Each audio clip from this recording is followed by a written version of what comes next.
Karahan Tepe, the face older than the wheel, is 11,500 years old. That's 6,000 years before the first cart ever rolled.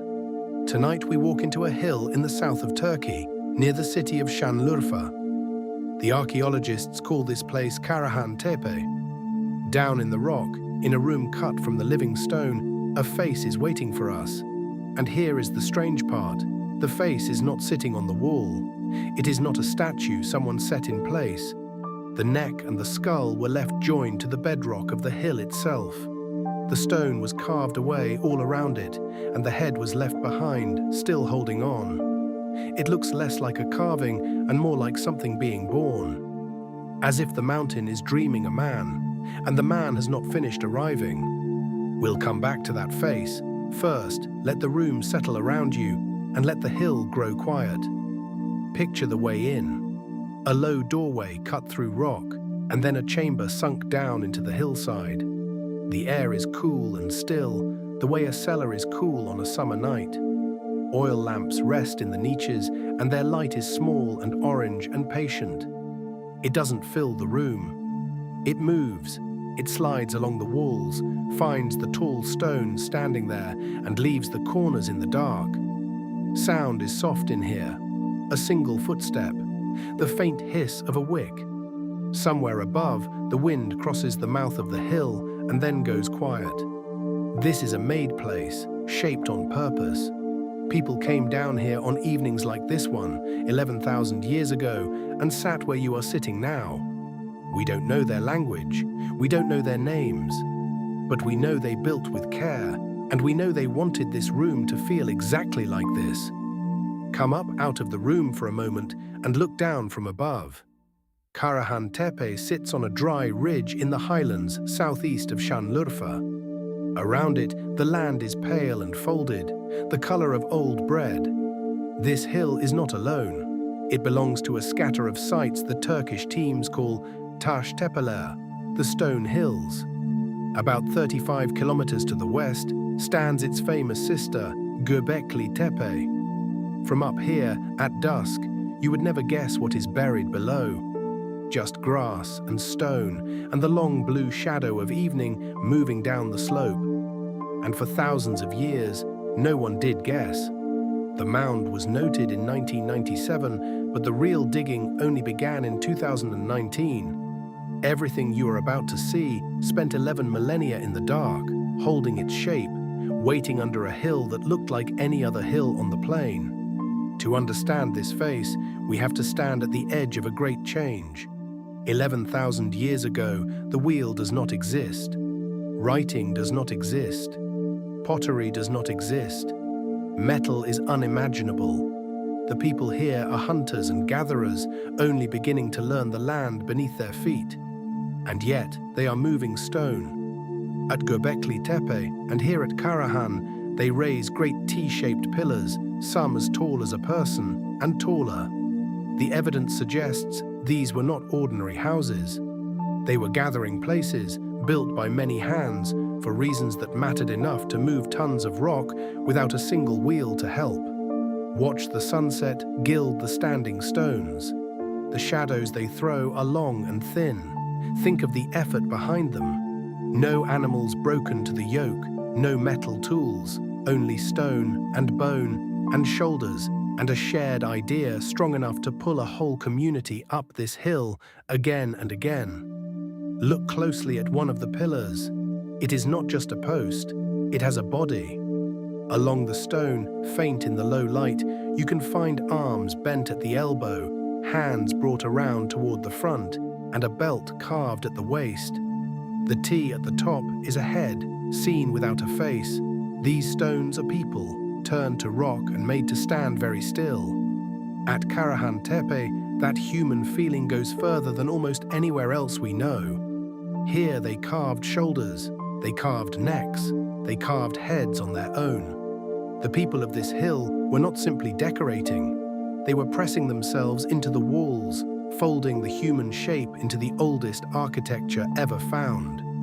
And once you have seen the arms crossed over the belt, the tall stones stop looking like columns.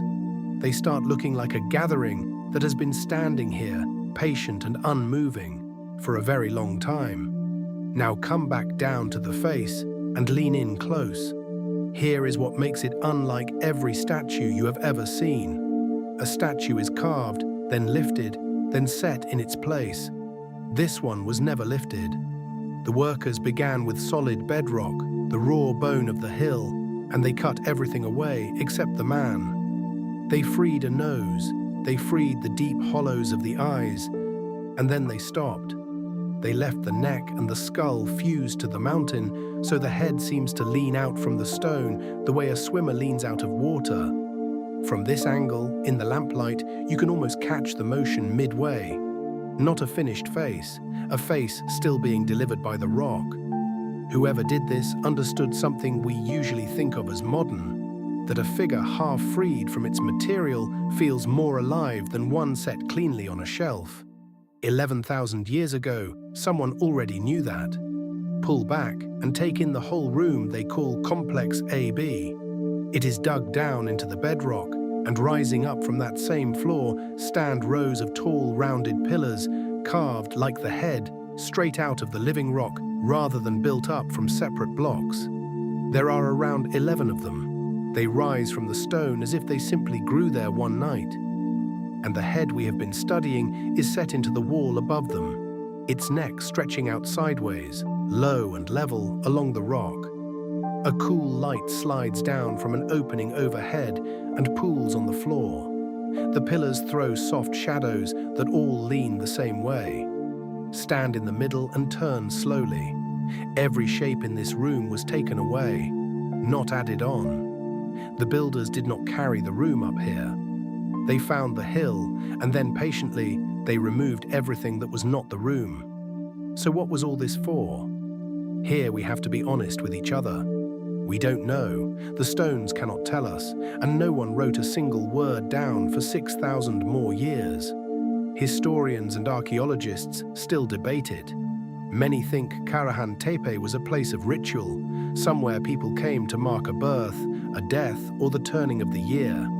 Some researchers suggest that parts of the site line up with the winter solstice, though that idea is argued over, not settled.